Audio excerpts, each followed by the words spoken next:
Entonces está el equilibrio en donde todas las firmas usan la tecnología trazada. No hay firmas que produzcan insumos especializados porque no se demandan insumos especializados, entonces hay baja productividad, hay baja sofisticación. O el mismo bien es hecho con tecnología moderna, entonces hay unas nuevas firmas que producen servicios intermedios, van a ser grandes, va a haber un mercado de servicios intermedios, va a haber firmas produciendo insumos intermedios, va a haber alta productividad, va a haber alta sofisticación. Uno u otro va a depender de si hay o no coordinación.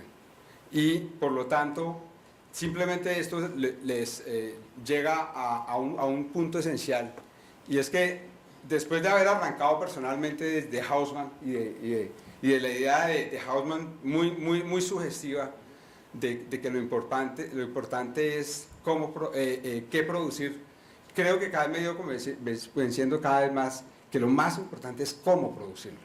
Es decir, que puede ser lo mismo, pero hay varias formas de producirlo. Una forma de baja productividad o una forma de alta productividad.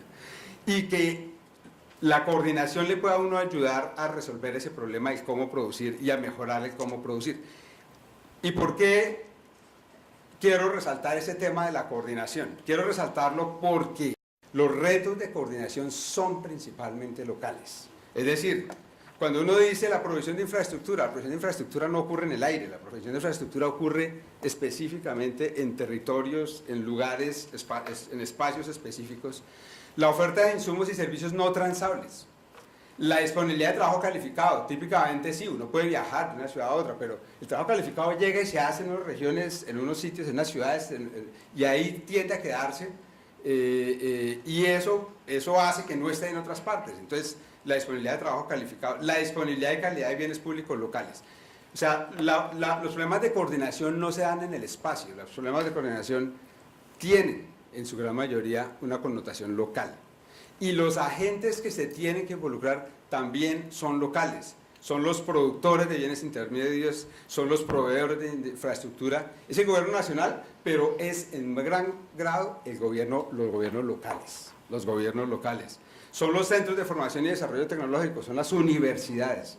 Entonces, a la larga de todo eso que está aquí, todo eso se resume en una frase o en un concepto que es el concepto de clústeres. Los clústeres son, digamos, agentes interactuando, coordinando decisiones en un espacio específico.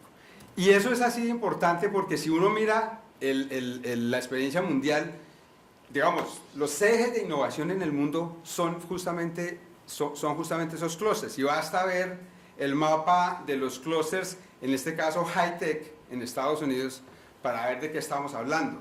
El clúster de información y tecnológica y aeroespacial en la región de Seattle, de la información de la tecnología en Silicon Valley, del Life Science and Advanced Chemicals, etcétera, etcétera. Todos esos son ejemplos de clústeres de altísimo valor agregado en el caso de los Estados Unidos. Pero así como Estados Unidos tiene esos clústeres, también hay otro como el clúster del queso en Vermont, que eso no tiene la sofisticación de la industria aeroespacial, pero es una industria de una enorme productividad. Meterse y ponerle una perspectiva de clústeres a los temas de la transformación productiva implica mirar el crecimiento económico desde lo local, implica mirar la heterogeneidad regional, implica mirar la diversidad y las características regionales, e implica entender que los actores locales son los actores principales. Y yo creo este ejemplo, que no es tampoco un ejemplo de una industria tecnológicamente sofisticada, pero es una industria increíblemente productiva, de muy alto valor agregado, muy exitosa, que es el clúster del vino en Australia. ¿Sí? El clúster del vino en Australia, de hecho, es un caso absolutamente de éxito. Y lo que uno ve cuando mira qué es lo que hay en Australia es una institucionalidad para coordinar, para incentivar la cooperación. Está la Federación de Fabricantes del Vino, está el Centro Cooperativo para la Viticultura para coordinar la investigación y la política educativa, está la Corporación para la Investigación de la UVA, de la Investigación y el Desarrollo de la UVA y el Vino, el Consejo para la Capacitación y la Educación en la Industria Nacional del Vino, los Servicios de Información de la Industria del Vino, el Consejo Australiano para la Exportación del Vino. Mejor dicho, es una cosa público-privada que funciona y que genera éxito, genera incremento en productividad, genera sofisticación y genera mayores ingresos y los productos diversificados, efectivamente, de los que estábamos hablando antes. Entonces, claro, no se trata de crear clusters donde no hay nada, yo creo que es la misma, lo que estábamos diciendo, no es inventarse las ventajas comparativas donde uno no está, o saltar de un árbol al árbol más lejos que uno puede encontrar, donde seguramente no va a llegar, o por lo menos no va a llegar fácilmente. Una industria preexistente debe pasar el test del mercado. Sin sector privado no hay clusters, eso sí no hay duda. Si no hay sector privado, no hay clusters. Están basados en el dinamismo de las actividades privadas, en la presencia de bienes públicos y, por supuesto, concentrar las intervenciones en clústeres donde hay evidencias de potencialidad, porque existen restricciones de bienes públicos o porque no hay bienes públicos o no hay los bienes públicos que se requieren. Entonces, estos algunos de esos, y la otra cosa que es fundamental, basar las intervenciones en análisis e información empírica, mecanismos de seguimiento, monitoreo, evaluación, medir para ver qué estamos logrando y qué no estamos logrando. Medir es fundamental para poder saber si uno realmente está teniendo impacto o no. Desde ese punto de vista, entonces ya con esto concluyo, pues evidentemente creo la agenda es, primero que todo, desde el punto de vista de países intensivos en recursos naturales, está este punto de clústeres en torno a actividades mineroenergéticas. Yo creo que esto ya se ha señalado suficientemente, el tema de desarrollo de proveedores, transformar los recursos de regalías en fortalezas competitivas locales. Eso no me he referido mucho a eso, pero yo creo que Colombia, por ejemplo, dio un paso fundamental. Antes el 80% de las regalías las recibían el 20% de los entes territoriales. Hoy el 80% de las regalías los reciben el 50% de los entes territoriales y eso va a ir creciendo gracias a la reforma constitucional de las regalías. Y además se van a enfocar en proyectos regionales. La idea es no fragmentemos, no microfragmentemos, digamos así, los recursos, sino tratemos de apostarle a proyectos regionales que generen ventajas competitivas locales. Las políticas horizontales, hay una agenda de competitividad, eso son políticas horizontales, es el tema del desarrollo de la infraestructura, por ejemplo, de la logística, de mejorar de reducir los costos logísticos, etc. Y yo creo que hay que territorializar los programas de transformación productiva, hay que ponerles un foco territorial, digamos. No es suficiente con verlo sectorialmente, no es suficiente probablemente con intervenir sectorialmente, sino que hay que ponerlo sobre el mapa, hay que llevarlo al espacio geográfico. Y desde esa medida quiero decir, darle por lo menos la posibilidad a una política de desarrollo de clústeres que, entre otras cosas, requiere una acción muy fuerte y muy activa por parte de los gobiernos locales, no solamente del gobierno nacional. Muchas gracias.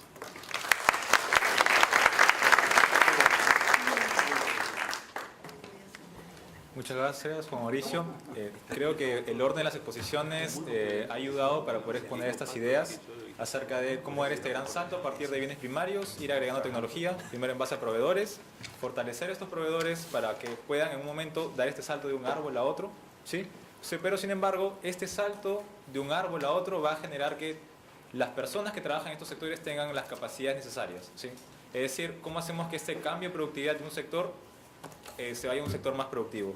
Y obviamente en este caso, Juan Mauricio nos ha mencionado que es muy clave el tema de coordinación. No únicamente coordinación pública, sino de crear ecosistemas, ¿sí?, que sean amigables con los incentivos privados, ¿sí? Entiendo de que se debería crear esta trinidad, ¿sí?, entre las relaciones universidad, sector privado, empresa y las instituciones públicas, ¿no?, a fin de que se generen estos incentivos o esta demanda por innovación y tecnología, que es muy similar a lo que sucede, digamos, en Silicon Valley, donde las universidades ofertan estas tecnologías que al mismo tiempo son demandadas por las empresas, ¿no?, y se genera este círculo virtuoso, ¿no? Obviamente acá las instituciones brindan el marco regulatorio, las patentes estén muy delimitadas, habría que buscar cuáles serían esta especie de patentes aquí en América Latina. A continuación, Magali Silva, viceministra de MIPE e Industria. Sí, como bien les comenté, Magali Silva es economista de la Universidad del Pacífico con magíster en Economía de la Universidad de Oregon, Estados Unidos. Antes de ocupar el puesto de viceministra de MIPE e Industria, Magali Silva fue subgerente de Estadísticas Macroeconómicas del Banco Central de Reserva del Perú. Bueno, Oscar, un millón de gracias por invitarme. Sé que ha estado muy bueno el seminario, está gente del ministerio acá presente, me han estado contando. Y la verdad que me hubiera gustado estar en todas las presentaciones, pero bueno, ha sido un día un poco complicado, aparte de la lluvia. No, entonces, sin más, agradeciendo nuevamente a la Universidad del Pacífico siempre por la posibilidad de compartir algunas ideas que estamos trabajando en el Ministerio de la Producción, y espero no ser repetitiva porque como no he estado, ya me voy a saltearlo. Ustedes viendo sus caras de aburrimiento me dirán si esto ya lo vieron y me lo paso rápidamente. Entonces, la presentación la he dividido en 4 partes. ¿Qué aprendimos de otros países? No aprendemos, en realidad no haríamos bien nuestra tarea si no miramos lo que se ha hecho en el mundo, hacia dónde ha ido, qué costos ha tenido, cuáles han sido los beneficios para el mayor número de habitantes de un país. ¿Qué estamos proponiendo nosotros en el Ministerio de la Producción? ¿Con qué instrumentos contamos? ¿Y cuáles son las ideas, las reflexiones finales que tenemos para acabar esta presentación? ¿Qué aprendimos de otros países? Vimos que hay en el mundo, sé que han hablado mucho sobre Patricio me parece se ha referido, ¿no?, a la maldición de los recursos naturales. Algunos otros hablan de la bendición de recursos naturales, pero al final, como decía nuestro amigo Alexis, en realidad no depende mucho de los recursos naturales, sino depende de lo que hagamos con ellos. Entonces, en el ejemplo típico de países sin recursos naturales, vemos a Corea. Una Corea que después de la guerra quedó devastada, en donde no había prácticamente nada que comer, en donde era un país con unos inviernos larguísimos, fortísimos, donde ellos mismos dicen que tenían que enterrar a sus muertos casi 2 veces porque los recursos que tenían no cubrían para comprar los ataúdes. Era un país que no cultivaba, que no tenía casi alimentos para su población, y donde en aquellos años, en la década de la primera mitad de los 50, hacia los 60, decidieron que querían ser los principales productores de arroz en el mundo, y si no llegaban a ello, tener la productividad más alta de arroz. Para ello se trazaron metas, fueron años, y como muchas personas dicen, también tuvieron a su favor la ayuda norteamericana, que en aquellos tiempos era decisiva por términos de hegemonía política. Tenemos entonces que en Corea se siguieron varios, 1, 2, 3, 4, hasta 5 etapas tenemos ahí, en donde se dieron el marco legal y el administrativo para poder conformar las instituciones científicas. Desde un inicio ellos tenían bien claro que el I+I+D debía llevarlos en algún momento de su historia a ser productores y exportadores de productos con alto valor agregado. En la segunda etapa, gracias Alexis. En la segunda etapa se dio la modernización de la estructura industrial con la aplicación ya básicamente de la ciencia y tecnología. Ellos ya para esa época tenían alrededor de 5.000 instituciones de investigación alrededor de todo Corea, no solamente en Seúl. Luego viene la tercera etapa, en donde hay la promoción ya de centros privados de investigación. O sea, ya no solamente es el Estado, sino hay la promoción, la intención de trabajar estrictamente con las universidades y con los centros privados para seguir promoviendo la investigación y el desarrollo. En una cuarta etapa se da ya el apoyo directo a desarrollos de alta tecnología. Finalmente están en una etapa en la que no descubren, sino intensifican su relación con las micro y las pequeñas empresas y están dando todo su apoyo al crecimiento del capital de riesgo y al apoyo de las pymes, como le llaman ellos, ¿no?, las SMEs, Small and Business Enterprises.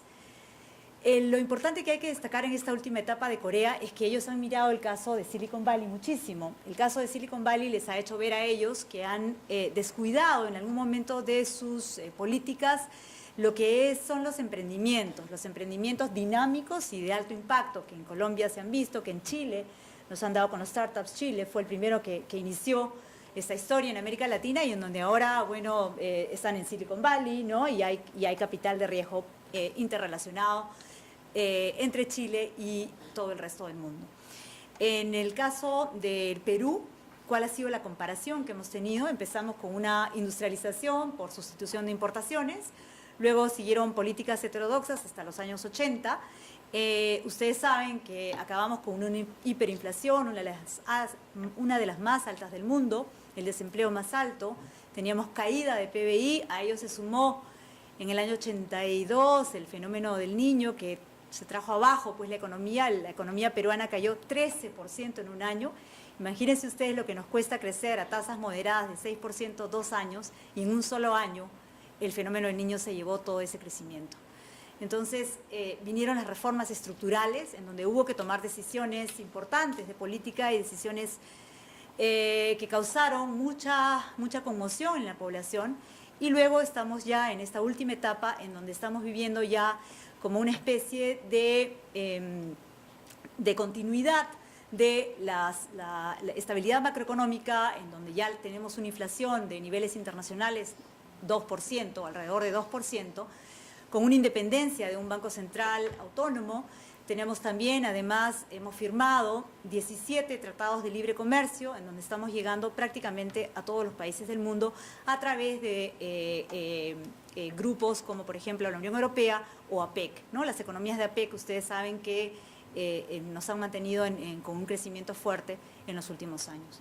Entonces, fíjense, estos son los dos caminos que han seguido estos dos países, Corea y Perú. Empezamos en la línea del tiempo en los años 50, casi con igual PBI, incluso el del Perú superaba el PBI per cápita de Corea, y terminamos en estos años, 2012, con un PBI de Corea casi 4.5 veces el tamaño del PBI per cápita del Perú. Entonces, esto es simplemente para ver qué hicieron ellos, qué deberíamos estar haciendo nosotros. Traje dos ejemplos, países con recursos naturales, me van a perdonar si traigo el ejemplo de Chile después, y en donde en el ejemplo de Australia, muchas veces nos comparamos con Australia porque Australia también es un país minero, Australia exporta maquinaria, mucha maquinaria minera, tenemos empresas australianas en el Perú, tenemos una fuerte conexión con ellos también, justamente por la inversión minera en nuestro país. ¿Y qué cosa es lo que hizo Australia? qué cosa es lo que va a hacer Australia? Una de los factores clave que se han conversado en este seminario ha sido obviamente el tema de la innovación, el tema de apostar por lo que es investigación y desarrollo. Y justamente esta es la agenda que tiene Australia para la próxima década. Quieren llegar a un 2020 con una presencia altísima de innovación en todos los sectores de la economía y, si es posible, en todos los tamaños de empresa, para lograr, obviamente, lo que todos buscamos, mayor competitividad, pero fíjense que ellos ponen igual peso a la innovación que al acompañamiento de políticas públicas que lleven a minimizar barreras y a maximizar oportunidades. A que me salga un poco del libreto, ustedes habrán tenido oportunidad, para los que son peruanos en esta sala, de haber leído en todos los medios hoy día las declaraciones de nuestro ministro de Economía, en donde se han anunciado un tercer paquete. Ya ha habido un paquete para promover inversión privada y se está anunciando este segundo paquete en el que la idea es justamente en avanzar en simplificación administrativa, bajar las barreras a la competencia para maximizar la productividad de las empresas. Siguiendo con el caso de Australia, tenemos capacidades y habilidades en investigación, o sea, también se habló en la presentación anterior sobre el tema de medir. Australia ha elegido en estos dos números incrementar el número de instituciones o institutos de investigación a niveles de benchmark mundial, y luego también incrementar el número de estudiantes que completen estudios superiores en investigación. Es decir, tanto por el número de estudiantes como por el número de institutos. Este es el plan que se ha trazado Australia. Luego también el tema de la innovación empresarial. Incrementar el número de empresas que inviertan en investigación y desarrollo, incrementar en 25% el número de empresas que innovan. Obviamente esto va a ir acompañado de políticas públicas. El tema de las redes y la colaboración. Hace un par de meses tuvimos también la presencia de un investigador coreano en el que nos hablaba sobre el rol de la tecnología y el rol de las redes en el tema de incrementar negocios. Hay que duplicar el nivel de colaboración entre las empresas, las universidades y estos institutos. También hay que incrementar la colaboración internacional algo que la Universidad del Pacífico viene haciendo desde hace mucho tiempo, y cómo es que se ha ganado de ambos lados, ¿no? La presencia de estudiantes extranjeros en la Pacífico y la presencia de peruanos en Londres, en Ámsterdam, en Barcelona, es mutuamente beneficioso, ¿no? Tanto para el alumno como para la universidad. Incrementar la colaboración entre el sector público y la sociedad civil para mejorar el desarrollo de las políticas vinculadas a la innovación. Un Estado no puede vivir de espaldas a su sector privado. Un Estado tiene que estar permanentemente conversando, tomando el pulso, qué es lo que está pasando, para medir, obviamente, la efectividad de sus políticas. Y aquí les traigo el ejemplo de Chile. Por eso decía, Patricio me va a disculpar si ya se lo sabe de memoria o si me he equivocado me corregirá. ¿No? Todavía no. Entonces, el caso de la industria del salmón, para muchos conocidos y además que siempre fue, digamos, una envidia sana que les teníamos, ¿no? Cómo lograron este crecimiento que se inició en los inicios de los 80, y hoy Chile es el segundo productor mundial de salmón en el mundo. Y partió de las ventajas comparativas, ¿no? Lo que nos decían también los expositores anteriores. Mira, o sea, no creamos nada de la nada, ¿no? Partimos, hay recursos naturales. Chile tiene un mar extenso, adecuado, en nicho o ciclo, que necesitan los cultivos marinos. Tiene un medio ambiente también propicio. Estaban alejados de los centros poblados, las aguas estaban libres de contaminación, las temperaturas y disponibilidad de luz natural. También un tema de logística, ¿no? Porque tenías que tener cercanía a los centros de entrada y de salida de los insumos, de abastecimiento, y también en términos de energía para el cultivo. La mano de obra, había disponibilidad de profesionales universitarios, emprendedores y dispuestos a participar en proyectos de alto riesgo, y había también una reserva de mano de obra no calificada, pero que partía de los núcleos familiares y que estaba muy familiarizada con la actividad pesquera. Eso es muy importante. Nosotros en el Ministerio de la Producción, ustedes saben que tenemos 2 carteras, o sea, no es la mía, obviamente, yo soy MIPE Industria, pero muchas veces me toca reemplazar al viceministro de Pesquería. Y entonces uno nota que en el sector pesquería definitivamente hay ese amor, esa pasión del pescador con su familia. O sea, es un núcleo muy cerrado y es un núcleo que se siente muy, muy ligado a la actividad pesquera.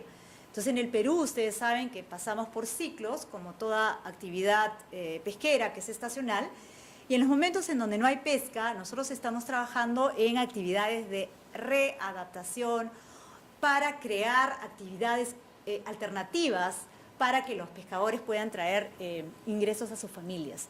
Entonces, hemos hecho un ranking, hemos hecho son 50.000 pescadores artesanales a lo largo del litoral peruano, y hemos hecho un análisis de la demanda, de cuál es la actividad que a ellos les gustaría estar y en qué les gustaría aprender para que el Ministerio de la Producción pueda capacitarlos. Y ha sido una tarea muy difícil porque no querían pensar en alternativas, ¿no? Entonces al final ganó la construcción en los temas de gasfitería porque está asociado además a una sostenibilidad de mercado, porque tenemos un crecimiento alto de la construcción. Pero es una persona muy arraigada a su sector, ¿no? Quiere mucho su sector. Entonces, regresando al tema de Chile, la construcción fue muy importante en la construcción de factores de competitividad, tanto en temas de regulación y apoyo público como en el tema de la asociatividad.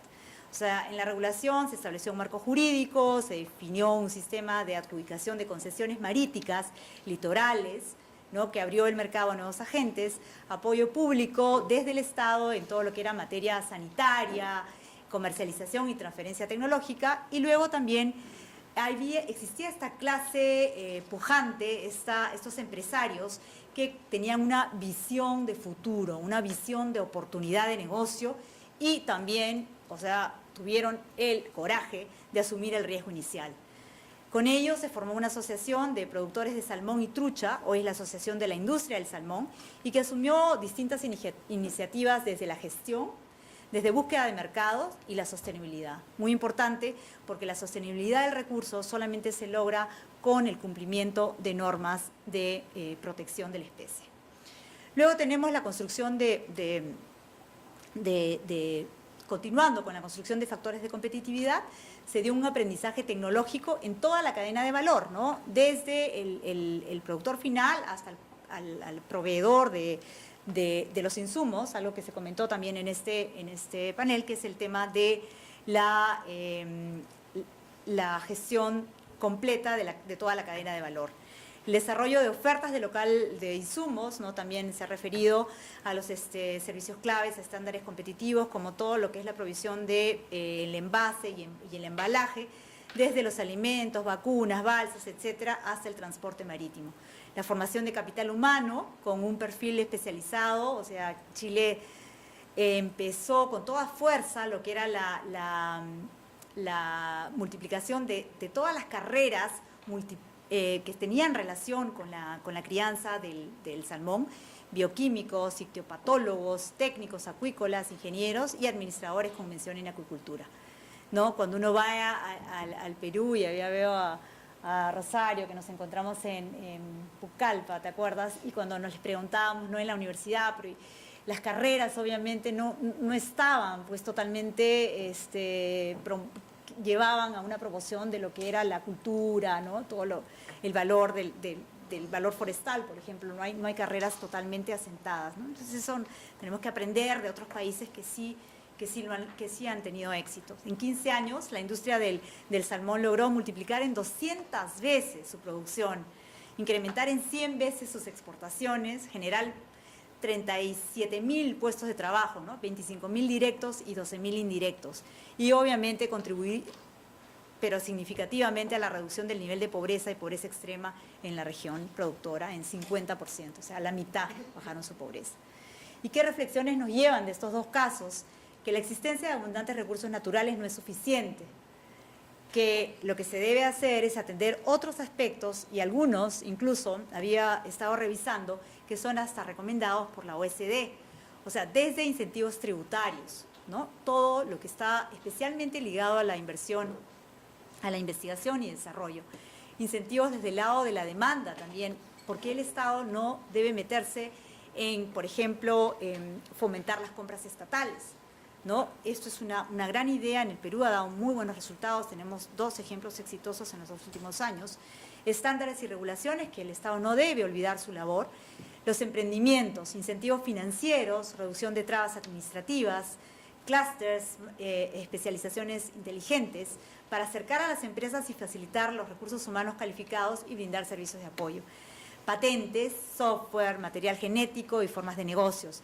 Y el desarrollo de la infraestructura, como decían, la infraestructura no se mueve sola, hay que crearla, ¿no? Y es la necesidad, la demanda, el sector privado, en unión con el sector estatal, los que deben llevar a esta construcción de infraestructura, pero de alta calidad, de la más alta calidad. En el Perú, ¿qué es lo que ha pasado? ¿No? Este es un gráfico relacionamos especialización y PBI per cápita. Y entonces vemos que este es un patrón que siguen los países, desde países con ingreso bajo, con crecimiento lento. Nosotros hemos pasado de país de ingreso bajo, con crecimiento acelerado en los últimos años, y ya estamos ahora en países de ingreso medio. Ya estamos nosotros situados en un nivel en el que ya no tenemos tantas ayudas internacionales, los programas de cooperación han bajado porque ya nuestros ingresos califican como de nivel medio. Y hemos tenido en los últimos meses cierta desaceleración, pero estamos retomando este crecimiento cercano a nuestro potencial, que de alguna manera, si ustedes ven la gráfica de esta relación que presentamos acá entre especialización y PBI per cápita, nos debe llevar a una producción de bienes altamente sofisticados. Es decir, para saltar todas esas barreras, tenemos que apresurar la competencia y llegar a producir los productos altamente sofisticados. Por ejemplo, como nos hacían la analogía en el caso anterior, entre ese vino y los productos que salen de Silicon Valley, ¿no? O sea, cuando uno destapa, por ejemplo, una botella de un vino, no voy a hacer una propaganda, un vino peruano, que ha tenido premios, ¿no?, a nivel internacional, cuando uno ve el embalaje, la presentación, realmente uno ve que es una joya y que es un bien de alta tecnología, ¿no? Son botellas que en Europa se están vendiendo a $500, $600 y es un producto peruano. Entonces, ¿Qué proponemos nosotros? Nosotros proponemos en estas estrategias del Plan Nacional de Desarrollo Industrial Inclusivo 2 estrategias. De un lado, hemos analizado todas las regiones del Perú, las 25 regiones, y los sectores manufactureros que han tenido un crecimiento más acelerado en la última década, ¿no? Y hemos priorizado el crecimiento, porque cuando uno tiene pocos recursos y poco tiempo, tiene que centralizarse, obviamente, en aquellos sectores que mayor rendimiento le van a dar para que estos recursos puedan rotar. Es como que cuando entra una institución, digamos, de fuera y le dice, bueno, vas a entrar a un concurso, al profesor le dicen, escógeme los alumnos que son los más aventajados, me dice que tengo 3 minutos. Más aventajados, justo cuando toco el tema de los alumnos, me dices eso. Entonces, esa es la idea. Pero también no debemos de olvidarnos que hay también regiones con mayor pobreza. En el Perú tenemos 4 regiones, de las 25, 4, que están con tasas de pobreza superiores al 50%. Entonces, el Ministerio de la Producción y Estado peruano va a intervenir en estos 2 niveles de estrategias. Entonces, las variables que escogimos para determinar estos sectores y estas regiones son 4. La participación de la manufactura en el PBI, el empleo formal, las exportaciones y las ventas. Esas son las regiones que hemos señalado: Arequipa, Junín, La Libertad, Piura, Puno, Ucayali y Tumbes, y esos son los sectores que hemos señalado. Y la selección ha sido obviamente para el caso del segundo nivel de intervención, donde vamos a atacar los niveles de pobreza más altos del país a través de los corredores que ya han sido anunciados por el Ministerio de Transportes y Comunicaciones, porque son corredores logísticos que a nosotros nos sirven muchísimo para poder establecer nuestros instrumentos con los que nos vamos a mover, ¿no? Esto ya lo dije. ¿Y qué debemos hacer? Nosotros son 3 objetivos que nosotros tenemos presente. Primero, recuperar el crecimiento de la industria. Segundo, generar mayor valor agregado. Y luego, tercero, desconcentrar la base productiva de una industria que en 60% se encuentra en Lima. No voy a entrar a los detalles porque no me dan tiempo. ¿Con qué instrumentos contamos?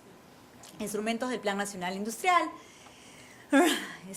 infraestructura, tenemos transportes, telecomunicaciones, energía, los parques industriales, los clústeres y las zonas francas, tecnología e innovación, centros de transferencia tecnológica, esto es algo nuevo, los parques científicos tecnológicos, también nuevo, un ecosistema de emprendimiento tecnológico, es el Startup Perú, lo hemos tomado también mucho de los países vecinos, los fondos concursables e incentivos para la inversión en el I+I+D, el fomento del capital humano, la capacitación técnico-productiva en calidad de gestión, formación técnico-profesional y posgrados en ciencias e ingenierías, es un programa de Concitec, fortalecimiento institucional. Se está por crear un nuevo organismo nacional de calidad y la Agencia de Desarrollo Productivo. Estas son fotos que obviamente les voy a dejar porque no tengo tiempo de explicarlas. Eso es uno de los parques industriales en los que estamos trabajando, el Parque Industrial Pucallpa, en donde se trata de desconcentrar el parque que ya muchos de ustedes conocen, que está en el medio de la ciudad contaminando, y tenemos asociaciones público-privadas que estamos trabajando en ellas, y que vamos a lograr disminuir la merma de la industria de la madera de 75 a 23%, un indicador clave, y 0 emisiones, 0 residuos es nuestro desafío. Los parques científico-tecnológicos, tenemos el de Ciencia y Tecnología en Arequipa. Todos son proyectos, ¿no? O sea, todo esto es lo que se está trabajando y es el prototipo en el que está participando el Ministerio de la Producción. Este parque va a generar 1.500 empleos directos, son 50 empresas que se van a instalar. Tenemos otro ejemplo que es el parque, este es un parque temático de agroalimentación y biotecnología también en Arequipa, energías renovables y medio ambiente, ahí tenemos el caso de la energía eólica. Ingeniería de materiales y mecatrónica, tenemos también la cercanía de todas las empresas mineras que están en el sur, tecnologías de información y tecnologías sociales. Estamos trabajando con el Gobierno Regional de Arequipa, la Universidad Católica de San Agustín, la Universidad Católica de Santa María y la Universidad Católica de San Pablo. El desarrollo de clúster minero industrial, también en el eje sur, estamos en Apurímac, Moquegua, en el eje norte, uno en Cajamarca, y es un enfoque obviamente de demanda. Si no existieran las empresas privadas, la Sociedad Nacional de Minería, que aglutina a las empresas privadas, no podríamos haber hecho esta localización de lo que estamos pensando que debiera ser la ubicación de los clústeres. Hay un prototipo de centro de transferencia tecnológica que es el CET, esta es la novedad. Estamos trabajando con centros especializados y esa es una inversión de casi 6.700 millones de dólares en un satélite en metalmecánica en el sur del Perú. Luego tenemos intervenciones a nivel